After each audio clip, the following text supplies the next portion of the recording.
মাগুরায় চাঞ্চল্যকর শিশু আসিয়া ধর্ষণ ও হত্যা মামলার রায় দিয়েছেন আদালত। শনিবার মাগুরার নারী ও শিশু নির্যাতন দমন ট্রাইব্যুনালের বিচারক এম জাহিদ হাসান এ মামলার রায় ঘোষণা করেন। রায়ে মামলার প্রধান আসামি হিটু শেখকে মৃত্যুদণ্ড দিয়েছেন বিচারক। এছাড়া বাকি ৩ আসামিকে খালাস দেওয়া হয়েছে। লক্ষণীয় যে ঘটনার মাত্র ২ মাস ১১ দিনের মাথায় এ মামলার রায় হয়েছে, আর অভিযোগ গঠন বা বিচার শুরুর ২১ দিনের মাথায় আলোচিত এ মামলার বিচার কার্যক্রম শেষ করা হয়েছে। উল্লেখ্য যে মাগুরা শহরের নিজ নান্দুয়ালি গ্রামে বোনের শ্বশুরবাড়ি বেড়াতে গিয়ে গত ৬ মার্চ ধর্ষণের শিকার হয় শিশুটি।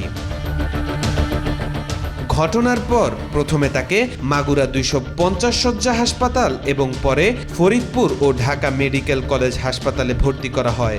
অবস্থার অবনতি ঘটায় শিশুটিকে ঢাকা সম্মিলিত সামরিক হাসপাতালে নেওয়া হয়। সেখানেই গত ১৩ই মার্চ চিকিৎসাধীন অবস্থায় মারা যায় ৩য় শ্রেণীতে পড়ুয়া এই শিক্ষার্থী। ধর্ষণের ঘটনায় আসিয়ার মা আয়েশা আক্তার ৮ই মার্চ শিশুটির বোনের শ্বশুর হিটু শেখ, শাশুড়ি জাহেদা বেগম, বোন জামাই সজীব শেখ এবং সজীবের বড় ভাই রাতুল শেখকে আসামি করে মাগুরা সদর থানায় মামলা দায়ের করেন। মামলায় অভিযুক্ত ৪ আসামি পুলিশ হেফাজতে রয়েছেন। এ রায়ে অসন্তুষ্টি প্রকাশ করেছেন আসিয়ার পরিবার। তারা উচ্চ আদালতে যাওয়ার কথা জানিয়েছেন, কারণ ৩ আসামির খালাস মেনে নিতে পারেননি তারা।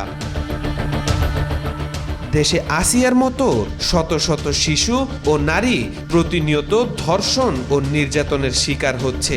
সেসব ঘটনা কমই গণমাধ্যমে আসে, ফলে সুষ্ঠু বিচার নিশ্চিত হয় না।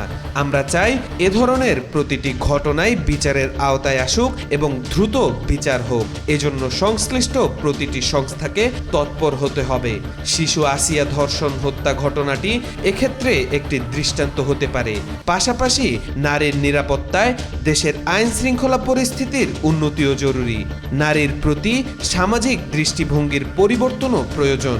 নারী নির্যাতন বন্ধে আইন প্রয়োগের পাশাপাশি সামাজিক সচেতনতার উপর গুরুত্ব দিতে হবে। তাওফিকুল ইসলাম, আজকাল।